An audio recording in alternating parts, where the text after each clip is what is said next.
राधे राधे महाराज जी। महाराज जी, सांसारिक सुख से मन क्षणिक रूप से प्रसन्न होता है। गुरुजी, ऐसा क्या करें कि मन हर समय प्रसन्न चित्त रहे? हाँ, भगवान से। ब्रह्म भूता प्रसन्नात्मा न शोचति न कांक्षति समाः सर्वेषु भूतेषु मद भक्तिम लभते पराम।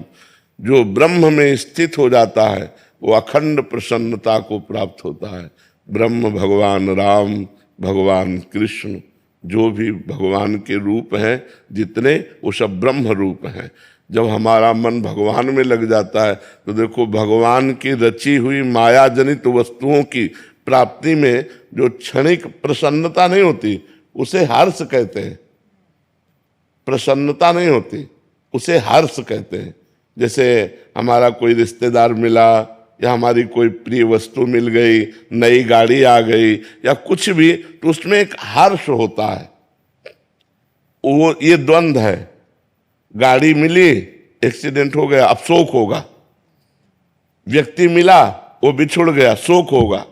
वस्तु मिली, वो नष्ट हो गई, शोक होगा। हर्ष का परिणाम शोक है और प्रसन्नता अखंड होती है। वो केवल भगवान से प्राप्त होती है, वो वस्तुओं से नहीं प्राप्त होती। वस्तुओं में प्रसन्नता नहीं है, वस्तुओं में आनंद नहीं, वस्तुओं में हर्ष है, उल्लास है, और ये नष्ट होने वाला होता है। बड़े आनंदित होकर के गाड़ी खरीदी और खूब घूमने जा रहे तो एक्सीडेंट हो गया, अब शोक में बदल गया। लेकिन भगवान से प्यार किया तो भगवान अविनाशी है, भगवान सच्चिदानंद है। वास्तविक प्रसन्नता भगवान से मिलती है। भगवान से यदि संबंध नहीं है तो कितने लोग हमारे पास आकर प्रश्न कर चुके कि हमारे पास संसार का सब कुछ है लेकिन मुझे शांति नहीं है, बस जो विश्राम मिलना चाहिए वो नहीं है। तो वो संसारिक भोगों में तो है नहीं, वो तो भगवान में मिलेगा। जितना नाम जप करोगे उतना ही प्रसन्न रहोगे, चाहे जैसी परिस्थिति हो। यदि भगवान का भजन नहीं है तो जीवन में प्रसन्नता नहीं आ सकती है, पक्की बात समझ लो। आजकल बहुत लोग डिप्रेशन में जा रहे हैं, अधिकतर लोग डिप्रेशन में जा रहे हैं। क्यों? क्योंकि भगवान का भरोसा नहीं, भगवान का बल नहीं, भगवान का भजन नहीं, गंदा खान पान, गंदा चिंतन, और इतना नकारात्मक चिंतन हो गया कि वो भयभीत बने। डिप्रेशन वाला आदमी हर समय भयभीत रहता है, वो कल्पना कर कर के परेशान रहता है। इसलिए हमें लगता है कि हम ओवर थिंकिंग से बचने के लिए, डिप्रेशन से बचने के लिए, अशांति, भय, दुख से बचने के लिए भगवान का आश्रय लें और भगवान का नाम जप खूब करें, भगवान की कथाएं सुने और भगवान की सेवा करें। घर में ठाकुर जी जरूर विराजमान होना चाहिए। सबको अपने घर में ठाकुर जी विराजमान करने चाहिए, भगवान विराजमान करने, थोड़ी देर उनकी पूजा करनी चाहिए, थोड़ी देर उनको सामने कीर्तन करना चाहिए, उनकी दंडवत करनी चाहिए। एक बार भगवान कृष्ण को प्रणाम करने से 10 अश्वमेध यज्ञ का फल प्राप्त होता है। 10 अश्वमेध यज्ञ का फल प्राप्त होने वाले को पुनर्जन्म होगा, क्योंकि पुण्य नष्ट होंगे लेकिन कृष्ण प्रणामी न पुनर्भवाए। जो भगवान कृष्ण को प्रणाम करता है, महाभारत में लिखा हुआ है, एकोपि कृष्ण कृता प्रणामो दशाश्वमेधा व्रतेन तुल्या दशाश्वमेधि पुनरेपि जन्मो कृष्ण प्रणामी न पुनर्भवाए। 10 अश्वमेध यज्ञ का फल प्राप्त होता है साष्टांग दंडवत करने से भगवान को। 10 अश्वमेध यज्ञ वाला स्वर्ग में पुण्य भोग कर पुनः जन्म लेगा, लेकिन भगवान को प्रणाम करने वाला पुनर्जन्म नहीं लेगा। तो अपने घर में ठाकुर जी विराजमान करे, उनको भोग लगावे, उनकी आरती करे, कीर्तन करे, उनके सामने नाचे, उनके सामने दंडवत करे, हाथ जोड़कर प्रार्थना करे, अभी मंगल हो जाए, अभी आनंद हो जाए। तो घर में तो टीवी लगाए हैं, पर इधर उधर की बातें देखते हैं, मन को प्रभु में लगाना नहीं, तो फिर अशांति नहीं तो और क्या।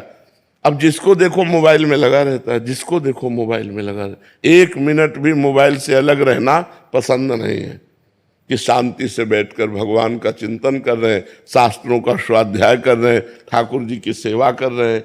मोबाइल में इतनी प्रीति हो गई कि अगर ठाकुर जी की सेवा होगी तो बगल में रखा रहेगा वो, और वो कुन्न कुन्न करता ही रहता है तो मन एकाग्र नहीं हो पाता, ना ठाकुर सेवा में ना भजन में। तो देखो किसका मैसेज आया, देखो किसका तो इसलिए नाम जप करो, भगवान की सेवा करो।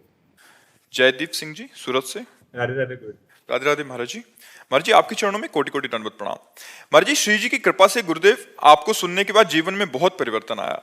महाराज जी मेरा सवाल है कि शास्त्रों में लिखा है कि कलयुग में मानसिक पाप का फल नहीं मिलता या पाप नहीं माना जाता, तो ये दुष्ट मन मानसिक पाप करवाता है महाराज जी और बोलता है कि ये पाप कर्म तो है नहीं है। मैंने आपके सत्संग में लेकिन उससे मन गंदा तो होता है ना। जब हम गलत चिंतन करते हैं तो उसका दंड तो हमें नहीं मिलेगा, लेकिन हमारा मन गलत संस्कार से युक्त हो रहा है, गंदा हो रहा है, मलिन हो रहा है। फिर उसके द्वारा जो संकल्प बनेगा उस क्रिया को तुम रोक नहीं पाओगे। जब हम गलत चिंतन करते हैं तो हमारे अंदर उसके भोगने की इच्छा प्रकट होती है। ध्यायते विषयास पुंसास संगास ते सुपजायते संगात संजायते कामा। फिर काम का प्रादुर्भाव होता है और फिर हम नष्ट हो जाते हैं। तो हमें पहली ही प्रक्रिया में जब हमारा गलत चिंतन मन कर रहा है उसी समय में राधा राधा राधा राधा और गलत चिंतन हमें रोकना है। हमें गलत चिंतन का दंड तो नहीं मिलेगा, लेकिन हमारा संस्कार गलत हो जाएगा, हमारा मन गंदा हो जाएगा। मन गंदा हो गया तो तन गंदा होने में देर नहीं लगेगी, और तन गंदा और मन गंदा तो फिर दुर्गति पक्की। इसलिए हमें राधा राधा, जिस समय हमारा मन गलत संकल्प करता हो, गलत चिंतन करता हो, उस समय यदि हम नाम चला रहे हैं तो हमारा मन पवित्र हो जाएगा। वो गंदी बातें जो चिंतन में बराबर चल भी रही हो, हम राधा राधा बोल रहे हैं तो बराबर गंदी बात भी चल रही, तो सब डिलीट होती जाएगी, वो सब नष्ट हो जाएगी। वो हमारे मन को गंदा नहीं कर पाएगी। नहीं तो जब हम गंदा चिंतन करेंगे तो गंदी क्रियाएं होंगी। गंदा चिंतन और गंदी क्रियाएं ये हमारी दुर्गति कर देगी। मानसिक पाप तो नहीं होते, लेकिन जो मन में हमारे आता है उसे रोकने की सामर्थ्य भी तो नहीं है, तो वही क्रियाएं होने लगेंगी। इसलिए बहुत सावधान रहिए। जब गंदा चिंतन चले तो नाम जप कीजिएगा। वो सच्चा वैराग्य नहीं? नहीं।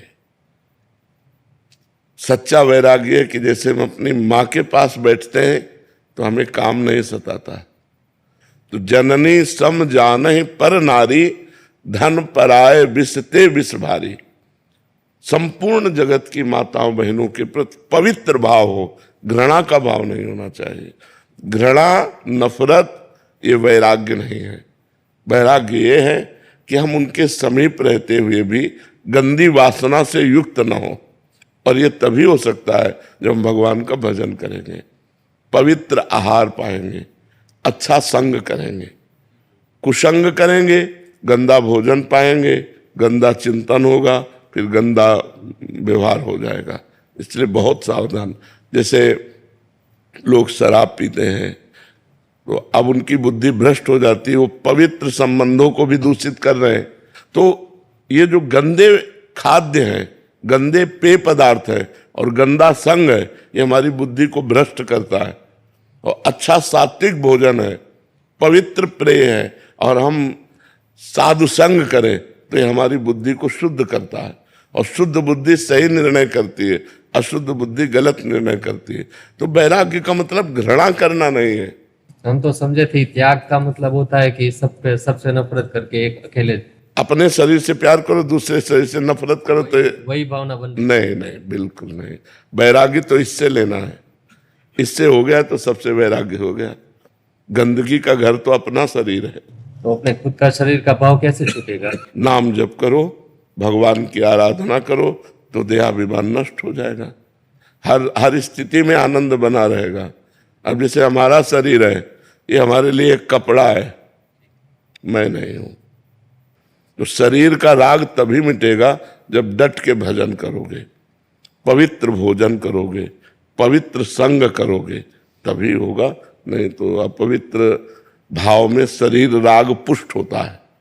देखो कितना शरीर राग लोगों का पुष्ट है कि अपने शरीर के पोषण के लिए दूसरे शरीरों को खा रहे हैं।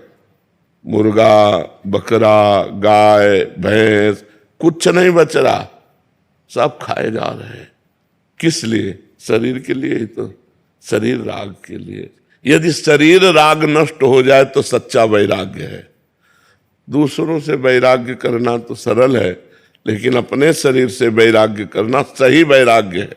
फिर मन सहज अपनी प्रेम प्रीति में लग जाता है। हाँ, भगवान का भजन, खूब नाम जप करो, भगवत आराधना करो, बस पवित्र भोजन होना चाहिए। जैसा जाए अन्न वैसा बने मन, और जैसा पियो पानी वैसी बने वाणी। हाँ, देखो ना, शराब पीते तो वाणी बदल जाती है कि नहीं बदल जाती है? तो इसलिए खान पान सही रखो।